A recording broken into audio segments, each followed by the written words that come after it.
Church offers us a set of scriptures this Sunday that remind us of the incredible generosity of God, who gives us salvation as a gift that we can't possibly earn or deserve. And it's important for us from time to time to be reminded of this nature of our relationship with God, of God's gift, of God's generosity toward us.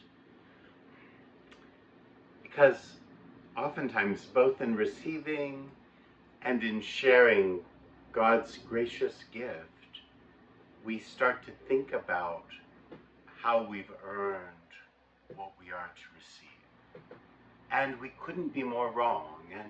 And today we're reminded that we are Gentiles, that we are pagans, and that God has reached out to us and given us what we didn't deserve, maybe even harshly in the gospel story of this poor Canaanite woman who, in Jesus's analogy, refers to her among the dogs, right? Like that is who we are.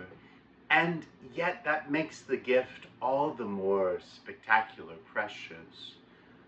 We are truly blessed. But in church we stop remembering that sometimes, right? Because, like, if we were of pure Jewish heritage, maybe we could claim some right in the covenant. Maybe if we went to all of our catechism classes, maybe if we got all of our children baptized and got them all of their sacraments, maybe if we got our marriage organized, blessed, convalidated in the church, maybe if we took all of the right steps and did everything in the right order, maybe if we went to church every Sunday, maybe if we went on just enough Acts retreats, maybe if we joined just enough parish organizations, maybe if we watched enough of Father Mike Schmitz or Bishop Robert Barron, or listened to enough EWTN radio, then we would have earned what we are receiving. But it doesn't work that way, right? What we receive is a free gift. And as it turns out, the OCIA doesn't save us. As it turns out, catechism classes don't save us. As it turns out, Sunday Mass does not save us. It is Jesus who, with a free gift of his life, of his blood poured out, of his body broken, who saves us as a gift that we haven't earned, that we can't do anything more than receive. And even if we don't receive it well, he'll keep giving it, because this is God's generosity to us. Sometimes we think that these programs that we've set up are the means of salvation, but they're not. And sometimes they can help.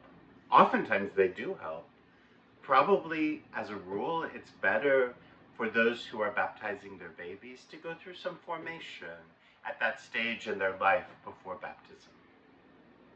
But that baptism class doesn't save anybody. And sometimes we're so completely absurd in our application of programs that the people who teach the program have to go, that the people who have 4 kids that they baptized in the last 6 years are asked to go and do another class that they could teach with their eyes closed, right? Sometimes we think that an Acts retreat, or 100 Acts retreats, as it might turn out, will save us, but they don't. Jesus saves us. And sometimes we think, because this helped Jesus save me, everybody else has to do it.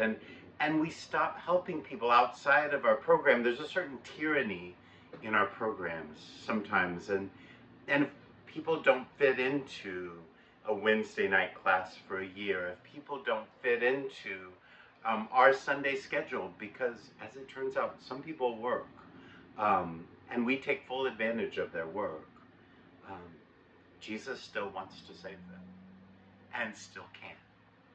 And he can do it with or without our programs.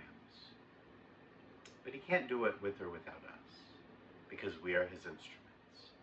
And he calls us, he gives us so much. And for us to recognize what we've freely received, and if some program or another along the way helped us receive that, praise be the Lord Jesus, right? If a small faith formation group, if a formal or an informal group from years ago, like Renew or something more recent, has been a source of blessing in my life. If we put together a supper club among our friends in faith and we raise our families together, like whatever programs we might have, if they've blessed us, praise be God.